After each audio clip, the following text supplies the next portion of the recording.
Muy buenas noches, damos inicio al conversatorio Análisis Crítico del Discurso. Los participantes somos Diana Isabel Celedón Palacio, Yamile Colmenares Tamayo, Estefanía Isabel Coronado Mendoza, Katia Yanet Estrada Maestre y Eliana Yanet Manjarrestelle.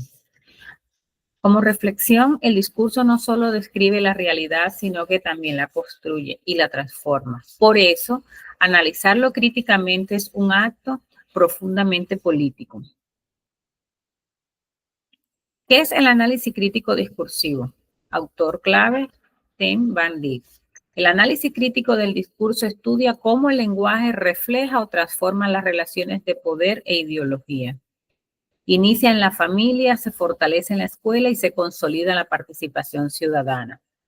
Podemos ver en él elementos como el sentido implícito o explícito, el poder, la ideología, representaciones sociales. Escogimos pues la lectura y nos llamó mucho la atención ese poder enriquecido que tiene el autor, tiene muchas obras, nos llamó la atención el discurso como interacción social y discurso y poder. Hablemos un poco de la relación entre el análisis del discurso y la psicología política. La psicología política estudia cómo esos discursos configuran subjetividades políticas, visibiliza la reproducción de la ideología en lo cotidiano. Bueno, le damos paso a la compañera Eliana Manjarrés.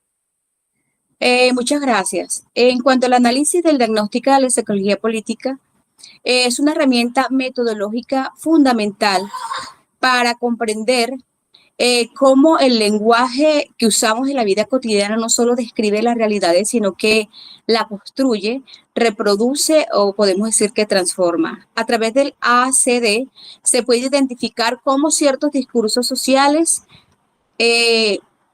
permiten relevar los elementos diagnósticos y políticos dominantes que se ocultan detrás de aparentemente neutrales o naturales. En el contexto comunitario, el ACD nos ayuda a comprender cómo los actores sociales se apropian o se resisten a estos discursos dominantes, por lo que permiten identificar cuando una comunidad repite narrativas institucionales sin cuestionarlas, pero también cuando construyen sentidos alternativos sobre la participación por la política o la solidaridad. Háblanos un poquito, resumido, lo que es el caso aplicado a la organización comunitaria, lo que, pues, los hallazgos, los elementos y la conclusión que tenemos en común. Eliana. Bueno, en cuanto a estos tres elementos que acabas de mencionar, el discurso discursos sobre seguridad, liderazgo y exclusión, cuando hablamos de hallazgos, de elementos, estigmatización, de desigualdad, silencio de voces. Y en el punto que hablamos de conclusiones, el discurso refleja ideologías y dominantes. Muchas gracias. Ahora le damos paso a la compañera Yamile Colmenares para que nos haga su aporte sobre el análisis crítico del discurso y nos dé unas pequeñas conclusiones que sacamos entre el grupo. Claro que sí, compañera, muchísimas gracias.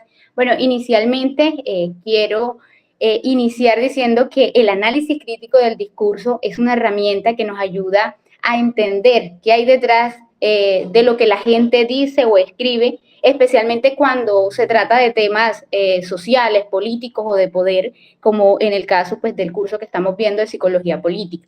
En este orden de ideas podemos decir que el análisis crítico del discurso permite identificar cómo los discursos sociales no son neutrales, sino que expresan y reproducen relaciones de poder, ideologías dominantes y estructuras sociales que influyen en la manera en que las personas entienden su realidad política.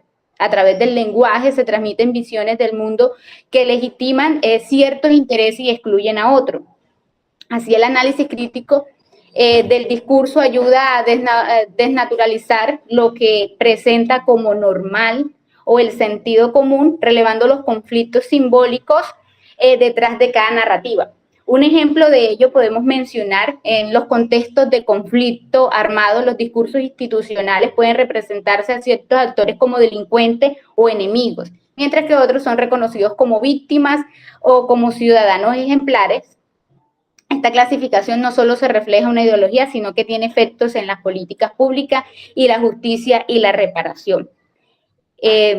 Una forma de conclusión, podemos decir a nivel de todo lo que hemos logrado identificar, bueno, a nivel del conversatorio podemos decir que nos permitió reconocer cómo los procesos sociales políticos influyen directamente en la construcción de la subjetividad política a través del lenguaje, la cultura y las experiencias compartidas. Las personas aprenden a comprender el poder y a posicionarse frente a ello, en algunos casos reproducir escenarios violentos o resistencia. Reflexionar sobre esto nos invita a promover espacios de participación crítica, diálogo y solidaridad. Muchísimas gracias. Le damos paso a la compañera Katia Janet. Ella nos va a dar su punto de vista sobre el análisis crítico del discurso, lo que es la reproducción de dominación. Adelante, Katia. Buenas noches, muchas gracias, compañera. Bueno, quisiera decir que Stitcher en 2010 menciona la idea de Van Dis, el autor de casualidad estamos hablando, 2003, donde menciona que el foco del ACD es el estudio crítico de la reproducción discursiva de la dominación en la sociedad. De tal manera podemos decir que a partir del análisis crítico del discurso se puede examinar cómo se puede relacionar el lenguaje junto al poder y de qué forma repercuten en el control social durante su ejecución, puesto que el ACD tiene como principal interés analizar la manera en cómo la relación dialéctica, según el contexto en el que se esté presentando, entre el discurso y la estructura social pueden aportar a que exista una transformación social. A manera de cierre de reflexión, ¿qué nos dirías, Katia? Bueno, podemos decir que podemos analizar el vocabulario, tono y los temas frecuentes. También podemos escuchar activamente los discursos comunitarios, usar el ACD como insumo para la acción psicosocial y también reflexionar sobre qué ideologías se refuerzan o cuestionan. Sí, es importante, Katia, Eliana, y Yamile, que desde la psicología política el ACD nos permite comprender cómo los discursos construyen realidades y subjetividades. Muchas gracias. Muchas gracias, compañera.